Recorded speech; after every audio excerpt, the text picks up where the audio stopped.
Hello and welcome back to another episode of the Mark Moss Show, where we talk about, of course, the decentralized revolution, talking about the way the world is breaking up from a unipolar centralized world to a decentralized world as we look at it through the lens of politics, finance, and technology. Of course, that technology that's always changing the world, and today we are witnessing the decentralized technology of Bitcoin changing things, touching everything in the world. I like to bring to you some latest breaking news, some education, and some new guests, so you don't have to listen to me all the time. And that's what I have for you today. I'm joined by Nolan Bauerly. He is the host of the Breakup Daily Show on YouTube and Rumble every day at 8 a.m. Eastern. Nolan, thanks so much for joining me today. Mark, it's great. You know, I first found you because I produced CoinDesk's 2018 consensus show. I was an early CoinDesker and part of all that. And you did a great video when you were, I think, just started. It would have been 2018, so you'd have been early to YouTube. And you did a great video just getting back to California. I was getting all the reviews in of the show, and a lot of people criticized it. It was big, a lot of energy, but you loved it. So I've had a soft spot for your content ever since. Thanks, Nolan. Yeah, that was interesting. I didn't start my existing YouTube channel until the end of 2018, but at the time I had a business partner. I think we did the video together, and we had like a business YouTube channel that we did it on. And that was at the very, very beginning. We went there and did some interviews and did like kind of a wrap up, and that was interesting. That's takes me way back. How far we both come since then. That's amazing. Tell me about the breakup for a second. Like, what does that even mean? The breakup. Well, what are the topics that you're talking about? Really, we're in a relationship with money, right? It's and when we're dealing with Bitcoin, and it's all about Bitcoin, right? Bitcoin is separate in all of these assets and all of these players because while they're all psychological commodities, right? The US dollar is a psychological commodity. Bitcoin is a psychological commodity. What I sort of try to do on my show is to contrast the mindset that comes from dollars with the mindset that comes from Bitcoin, and really talk about the sort of relationships that it cultivates, the commercial relationships, and in some ways the inertia that the dollar has created. I use a lot of Jungian analysis, let's say, right? You know, when you have the process of individuation, you have to have encounter, right? You have to encounter your shadow. You got to encounter your negative sides. And in some ways, we don't have that capacity anymore because we can't count the money. There's literally no way to count dollars. So you have this incredible mutant that's formed inside of America, this sort of opposite, a binary of what we think of America, the opposite of what it is and what we want it to be. And in some ways, I argue that Bitcoin is here to push that shadow into the forefront so that America can individuate its problems and redefine what a country is in the modern world. So the whole show is really just about the perpetuation. I think of the economy as a psychological engine. How does an engine move forward, right? It's got to have commercial relationships. It's got to have enthusiasm. It's got to have what you see in the Bitcoin community, right? So Bitcoiners have stayed in the game to such an extent that you can think of them as sort of playable characters in this video game that is the economy, that is, you know, the current history that we're living through, the simulation, some people say, with all these aliens and all this other stuff. And you know, from that you can just sort of imagine that Bitcoiners are in the game just like yourself around in 2018. Bitcoiners are not falling to the wayside because they had all these crazy ideas like everyone who's still sort of corrupted by the fiat self, the fiat world, the dead-end street that commercial system offers, that psychological engine offers. So the whole point of the show is to just take news stories of the day and describe why you would want to trade dollars. It's not about buying Bitcoin. It's about why you'd want to dump dollars and the system behind it. Yeah. You know, it's interesting. As you're talking, I'm thinking, you know, like the chicken or the egg type of thing where which one changes which, right? And of course, we know when Bitcoin was created, Satoshi Nakamoto put a message into the blockchain, you know, the chancellor's on the brink of a second bailout. So sort of telling us that it was created to solve a problem. So technology, typically, solutions are supposed to come and solve problems. I say typically because today we're in a day and age where we have all this money trying to solve problems that don't need to be solved. We saw that in the late 90s with the dot-com bubble. We saw it obviously with the crypto bubble. We've seen it with the AI bubble. And they're trying to what can I do? What can I go do with this technology? But like, we don't really need that stuff. But we're supposed to solve problems. And so on one hand, it was created as a solution to this existing problem of centralized money and manipulation. But then kind of to the point that you're saying, but then it starts changing things. And so it's sort of a little bit of the chicken or the egg kind of a syndrome there. Before we started recording, we were talking, and you were telling me how at the last Bitcoin conference, you got some really good photos of me with Vivek Ramaswamy, and we were kind of just talking about that. And which, by the way, thank you for getting those. I'm excited to get those. But you were talking about how he said some outlandish things, and how RFK is maybe having this like Trump moment. And I hadn't really thought about jumping into that conversation specifically, but I like to talk about the convergence of politics, finance, and technology, because I think you have to look at all three of those to really get context of what's going on. So let's jump into the politics for a second. I want to get more about what you're saying about RFK and sort of this Trump moment. I hosted a Twitter Spaces with RFK yesterday. That was pretty cool. But let's talk about Vivek for a second. And I had said that the one comment I didn't like from him is this, like, we're going to go blow up the cartels, and I'm just like, whoa, like, you can't do that. Like, we can't just be warmongering all over the world. I think that's a big problem. Kennedy is certainly against that. And then you said, well, maybe we should, like, Mexico's not really a country.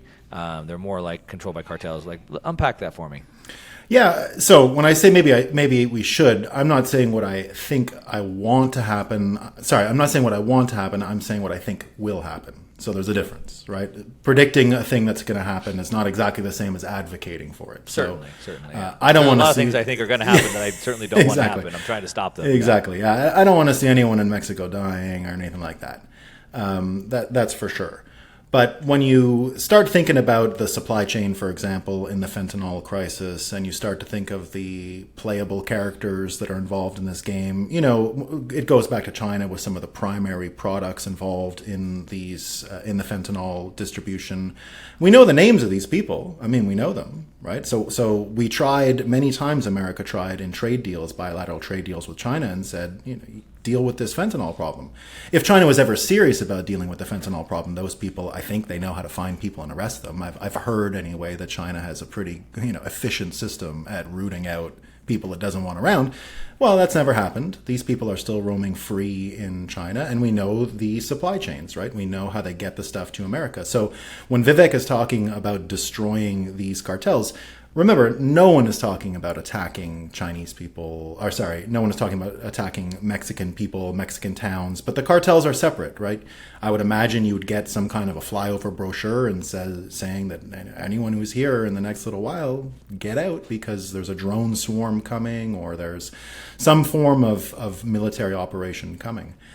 So it's more just predicting that eventually, if you can't if you look at what's in the news today, it seems like most of America's entanglements somehow involve the Biden family, the Democrat family, the Democrat system, the uniparty as well. Let's not let Republicans off the hook here.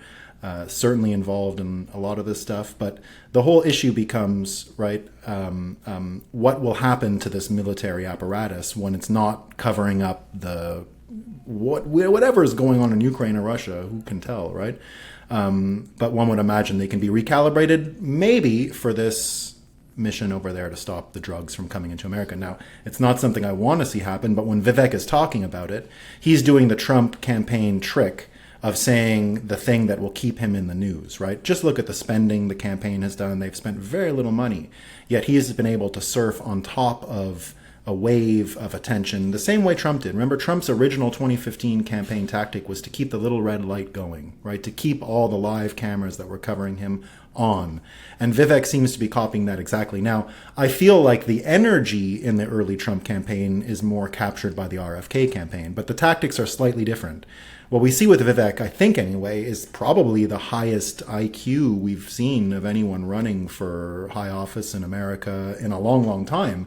And when he's jumping on these issues the way he's doing the Trump thing of riding whatever basically lights people's brains on fire and gets them going. And even the skill with which he's doing it, because remember, he's even put distance between him and Trump with probably the only criticism you can give Trump, which is both true and won't cause the typical Trump reaction of being a devastating debater, as RFK has called him. The most devastating debater in American politics since Abraham Lincoln is Kennedy's statement on Trump, which I believe is accurate.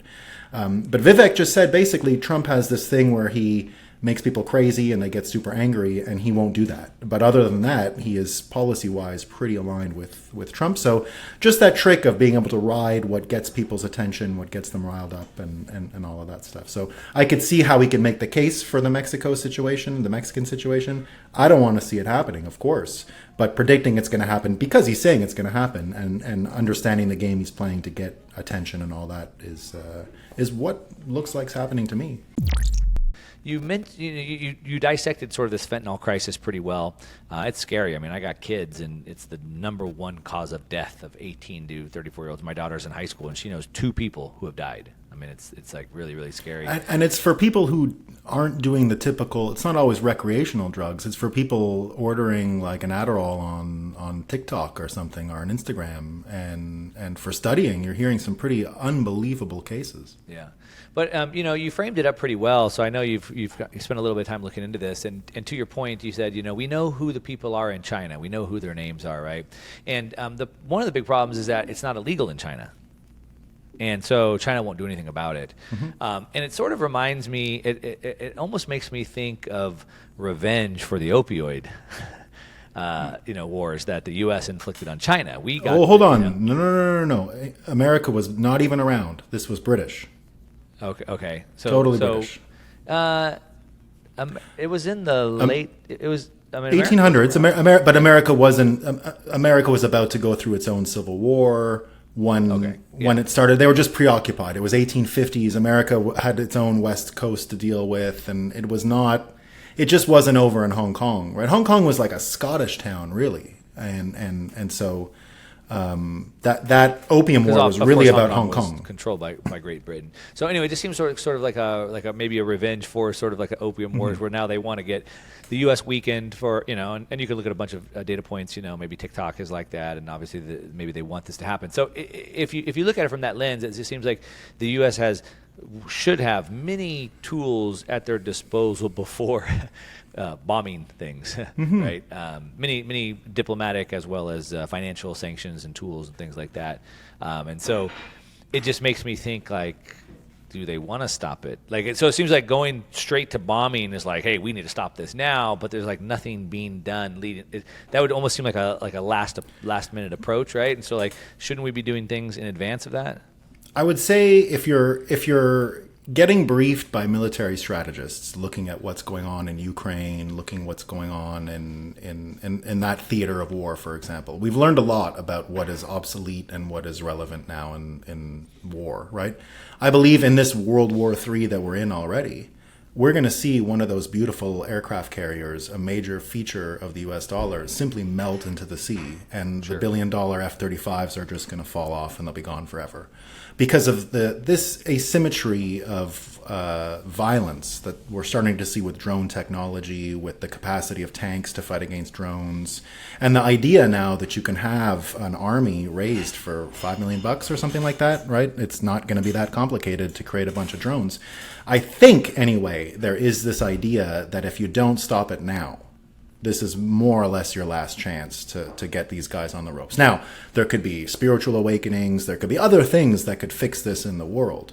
But if you're in Vivek's seat right now and you're saying, okay, the ability to even mobilize state power in order to do this stuff is quickly vanishing. We might have 5 years left in order to even do this in the first place. So once again, I'm not saying this is something that I'm advocating for. I do believe on a Bitcoin standard, we're going to get to a point where we value every life more than we ever have and all that stuff. But for now, anyway, I can see why he's saying that, because at a certain point for America to let this kind of body count continue to mount without flexing the last days of usefulness of the military, and to have it engaged in such a ridiculous theater of conflict over in Ukraine, what are we even using it for?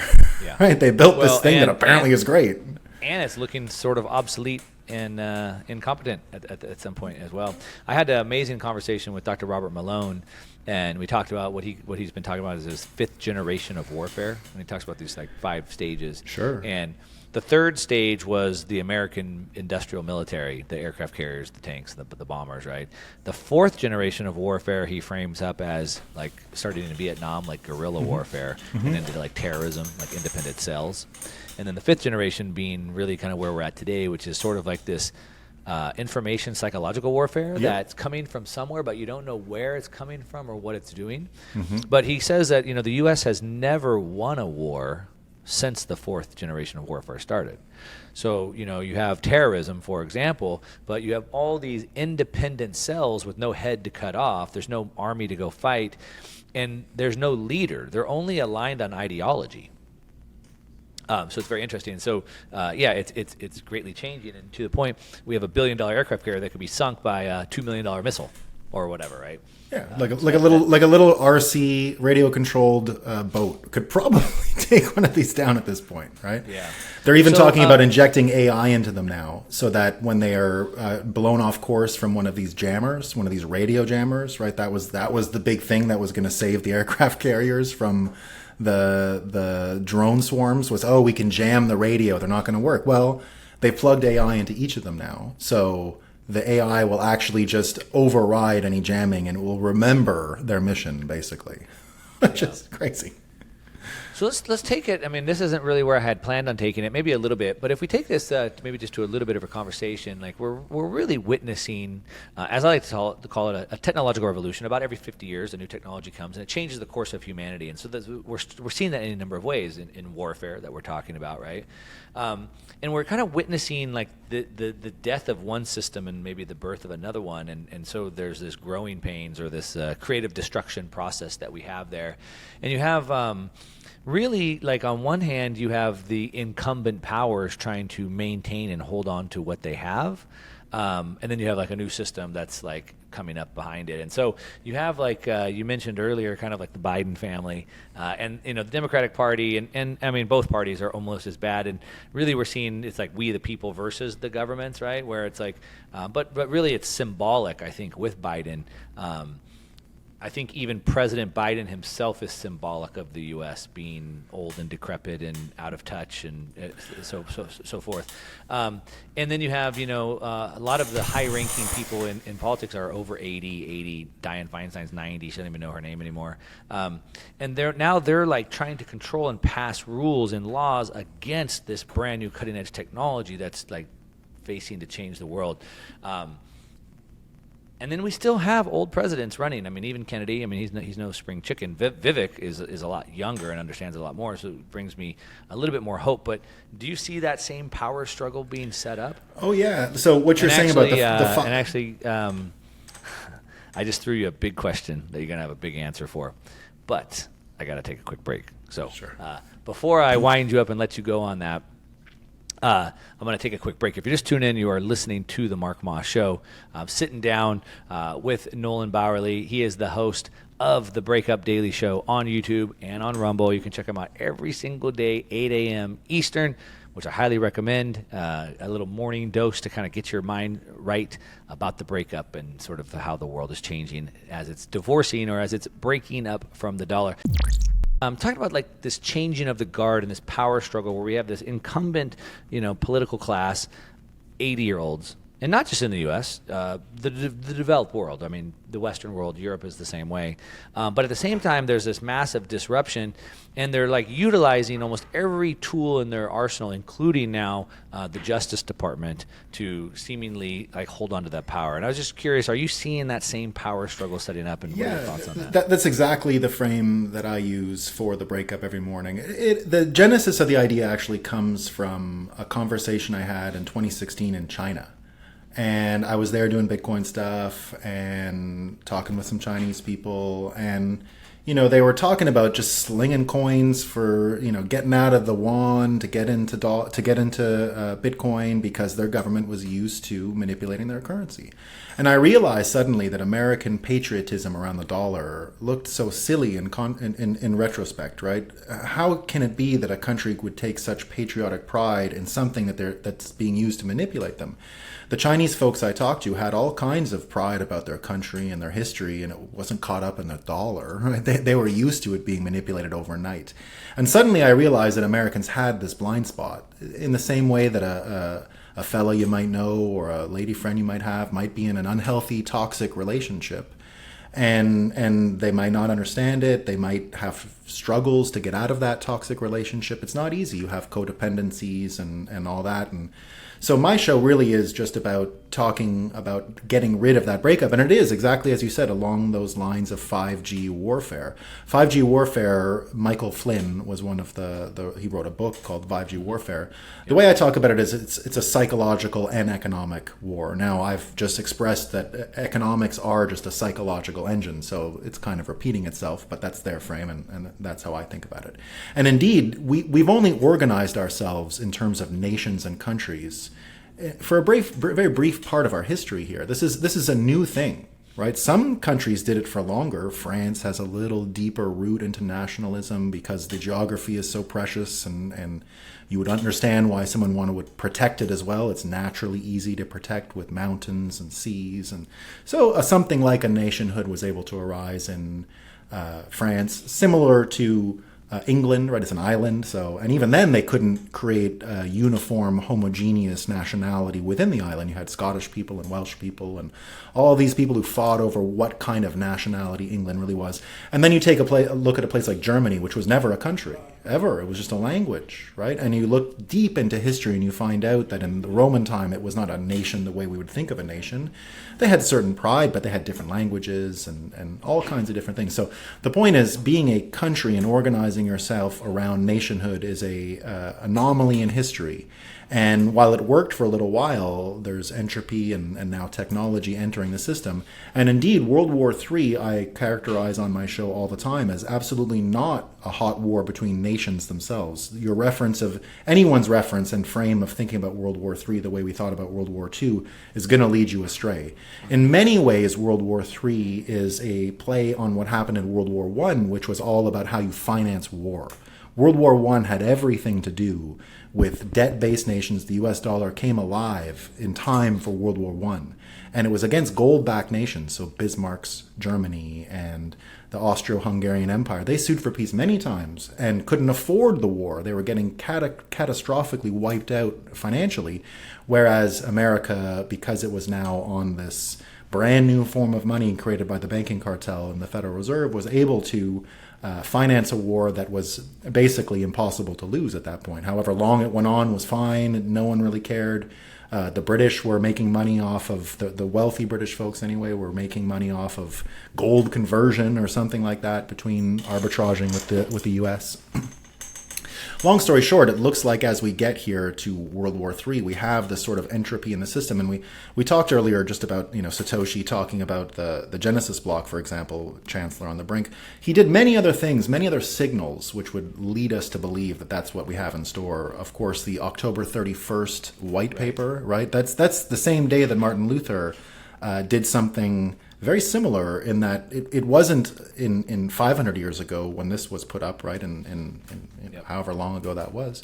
It had nothing to do at the time with nations. They were not a thing. It was the church. And he decided that we would separate the church and the state, and that a king would not be beholden to the church construct, right? So it was a reorganization. Now, of course, Satoshi did the same thing, but there's other things. America, for example, right? It was October 31st, but it was also 1975.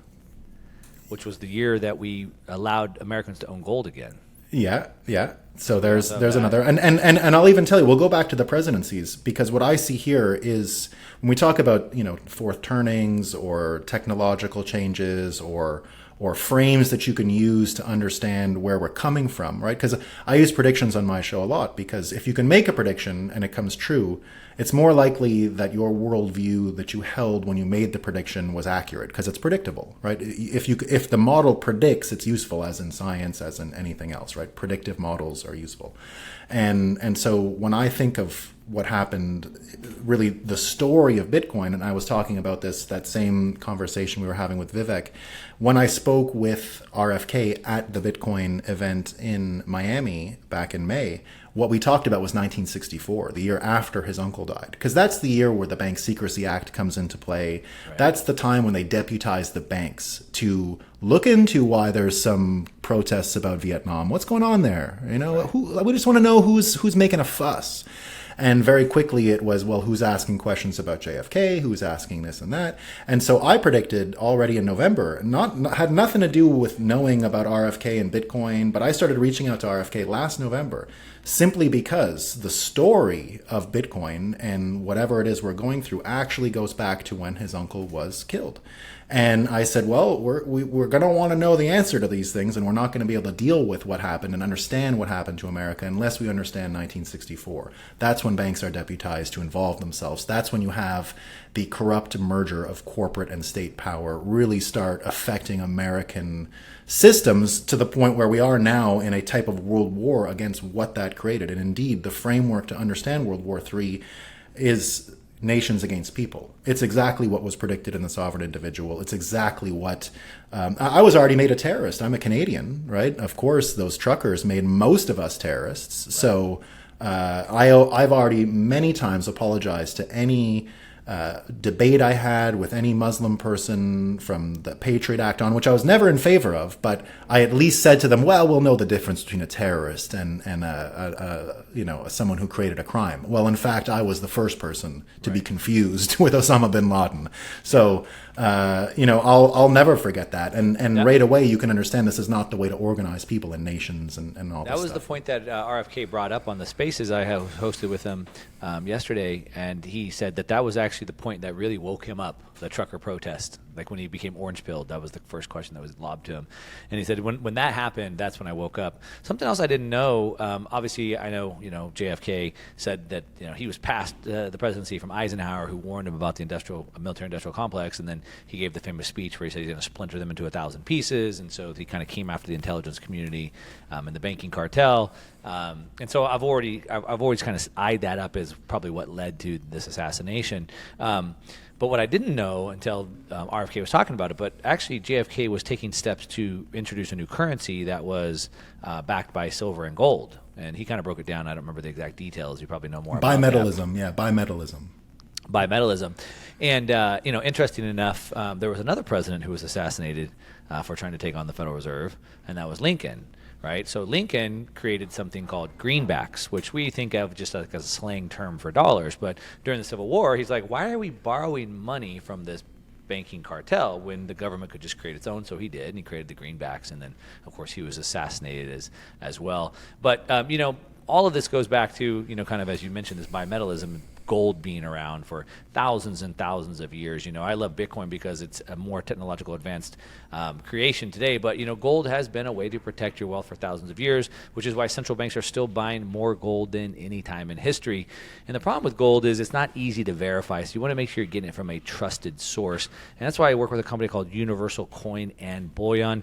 I trust him because I've worked directly with the president, Mike Fulgens. He wrote the consumer alert on gold coins for the Texas Attorney General, and they have great prices. And he's got a very special offer for my listeners. You can get a 1-ounce gold American Eagle coin, which is the most popular gold bullion coin in the world, at his dealer cost, and he's even going to ship it to you for free with his 30-page national award-winning gold guide. He's going to give it all for free if you mention my name, Mark Moss. Give him a call, 1-800-UCB-GOLD. Again, 1-800-UCB-GOLD. Or you can go online to universalcoin.com/Mark Moss. Again, universalcoin.com/Mark Moss. One more thing that I've been going back and forth. Robert Breedlove and I did this pretty big conversation on his show about it recently. And I was talking the crisis in confidence in authority. There's a book written called Revolt of the Public by an ex-CIA analyst. And it talks about how the internet, now that information has been democratized, and how the center, the authority can never hold, it will never hold again, because now they can be discredited instantly. And so the authority, we used to give these institutions authority. Walter Cronkite on the news every night had authority, and the doctor in his white smock had authority. The professor had the authority, but today they're easily discredited because the information is too great with the mob, right? The crowdsourced information. Anyway, and if you look at that, you can see that, to your point, we haven't really had these nation states forever. And really, as I like to say, on this show, it's technology that's always changes the world. It changes the way we communicate, organize, and work. And so when you look at the creation of, and I talk about these pendulums. And so we have this pendulum that goes from centralization to decentralization, which is sort of the theme of this show. And the pendulum is now maxed out at centralization and starting to swing back to decentralization. So if you look back, 500 years ago, so 250-year cycle, so 500 years ago, we had the farm and cottage industry, very decentralized. But then we had a technological revolution, which was the Industrial Revolution, which brought people into cities and factories. And as that pendulum swung back, it's been about a 250-year arc, as that pendulum swung, it wasn't just enough to live in America. You had to live in Chicago or New York or a city. And then we had the introduction, 1908, with Henry Ford with the automobile, but really mass production, the assembly line. And so then what happened is with these assembly lines, everybody was sort of equal. You're way smarter than me, but on the assembly line, we're equal, and we had the rise of this big middle class. But what that created was this new management style. So now we had to create this management style to manage the masses. And so now we managed everybody like a cog in a wheel. And everybody was boiled down to spreadsheets. And because we had mass management to manage the mass assembly, then we created a government structure to govern the mass management, mass production. But today we're no longer in that age, we're in the information age. And so now back to The Sovereign Individual, the book that you mentioned, which to everybody listening, you should go read that book, The Sovereign Individual. I highly recommend it. Now we're no longer in the industrial age, we're in the information age. And so now today we're all digital nomads on our laptop, living all around the world. There's no longer these big corporations. It's also part of the reason why I think the middle class has fallen, not so partly because, yes, jobs have been shipped to China, but also because in the information age, it's really more of a meritocracy. We're not equal on the assembly line anymore. But the problem, without getting into that, the problem is that the government structure we have today is still set up for this mass production world. And now we're not in that world anymore. So basically, the thesis is that the current form of government we have today is just no longer compatible. Yeah, when I'm just chatting with people, and I'm not trying to lay the whole history of Bitcoin onto them and everything, what I'll often say is basically we just left the keys and the whole aircraft carrier running from World War II. We never shut any of the infrastructure off. Everything that brought America to victory in World War II, we just kept it running, and we added to it. We didn't change anything, which is why, personally, as a Bitcoiner, right, I was a major supporter of Donald Trump in 2015 and 2016, understanding always that he's a bully, understanding why, not trying to make anyone who doesn't want to be a fan of Donald Trump a fan. I get it, why someone wouldn't like him. I totally have always gotten he is a bully. Like, I totally get it, right? But as a Bitcoiner, what I had to say is I liked Trump won the first campaign. I liked him in that first time around because I knew he could change reality. He could do exactly what you were saying. We had this hierarchy. And the job of president is a made-up job. It's it's just made up. And we've just been practicing the president job. Now, the actual title of president is a thing in the Constitution and all that, but the way the job is practiced is just from convention and just from habit and just from practice. And we created presidents in the mold of FDR because, and his uncle, Teddy Roosevelt, right? That's where Hail to the Chief was even played when you entered a room, right? That was his uncle who insisted on that. So the whole idea is that the job that I saw Trump inheriting was going to change the hierarchy. It was going to flip reality on top of its head, and we wouldn't think of the president as the same way. So I often, to sort of reiterate and double down so that people know where I'm coming from, I would say as a Bitcoiner, I love Donald Trump won, but I wanted Joe Biden in the second time even more. And now for the next election, I want John Fetterman to be the president of the United States. I want him in, and I want him sworn in tomorrow, right? Now, of course, I do it to show the joke, right? That right. What we want is someone like Biden at this point in time to be exactly what he is. I think of it as just a beautiful punishment for everyone who comes from that world of government corruption and cronyism and kickbacks and double dealing and all this nasty stuff that they do, right? It shouldn't be that we have politicians, career politicians that are worth hundreds of millions of dollars. And when Bitcoiners look at the world, of course, right, we see financial engineering run amok. We see an entire generation lost to financial engineering as far as what their contribution is to society. No, it's not their fault in a sense, right? The best and brightest will always go to where you get paid the most. Right. What we're trying to say in Bitcoin with a altering of time preference and some of these things is the best and brightest should be making chairs again and all of this stuff. And as an accelerationist, you can't help but love what Joe Biden is doing, and you can't help but love the whistleblowers and the clear trail of crime here. Now, I'm trained as a lawyer, and when I look at 20-something shell companies, well, what's the product? What are the Bidens selling, right? Yeah. There's no product. There's never been a product. Well, we're not left to conjecture. I mean, we have the smoking guns. We have it. The WhatsApp messages, the text messages. We have the wire transfers. We have the bank accounts. I mean, it's just never been more clear cut. And I think that's sort of perfect. In many ways, America won World War II, but Americans didn't win shit, right? They didn't win nothing. Now, I don't want America's wealth to be based on other people's poverty, but the rest of the world did real well after World War II. China got everything it could have ever wanted. Anything that China wanted, global access to markets. I mean, wasn't that what Japan was fighting for in World War II? Right. You know, China the same. They all got whatever they wanted. Everyone got what they wanted. Now, I'm okay with that. I think that's great what America did after World War II, that it paid for the reconstruction of the world and indeed gave China access to global markets. I think all of that was why America isn't exactly Rome, right? When everyone, America's Rome, right? And not exactly. America is in a special place. It is an amazing place. It's been hijacked, but it is an amazing place that did amazing things, and that it let the world up off the mat at the end of World War II is an amazing thing. And in the same way, I think America is as far ahead today as it was in the 1950s. Weirdly, despite all of our problems, we have energy sort of solved. Like, we didn't shut our nuclear reactors off and celebrate it, right? So America, when you look at it, energy, the stock market, like all this money that was printed around the world, where did it end up? On the American stock market, right? Because their fiat currencies were being inflated too, and all of that stuff. But sitting there and watching Biden as the steward of the gondolar, as I like to call him, right? He's the steward of the gondolar, and watching his disease-addled brain try to come up with these excuses about why his kid and him don't do business together is kind of a perfect storm for Bitcoin, and it's why I predict that 2024 is going to be all about Bitcoin politically. I can't help. It already is, but I mean, it will be on the tip of everyone's tongue. Yeah. In fact, I'm actually starting to plan a show on Jekyll Island in anticipation of the 2024 U.S. election. Basically to just go and talk about how the U.S. dollar was created there in the first place, with the secret meeting of the bank cartel and all that stuff, and actually just do a Bitcoin show and get into the spiritual side of Bitcoin and the whole worldview side of Bitcoin, right? Yeah, well, you certainly have to invite me to that, as I love monetary history. It was cool. I spent a couple weeks in Europe just last month, and I went to Florence and did a financial history tour in Florence. Amazing. The Medici family, sure. All of that. But, we got to wrap this up. You're listening to The Mark Moss Show.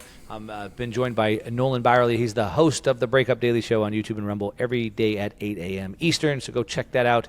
And let me know what you think about this show. Hit me up on social media at @1MarkMoss. Leave me a comment and review the show. And that's what we got. Thanks so much for listening.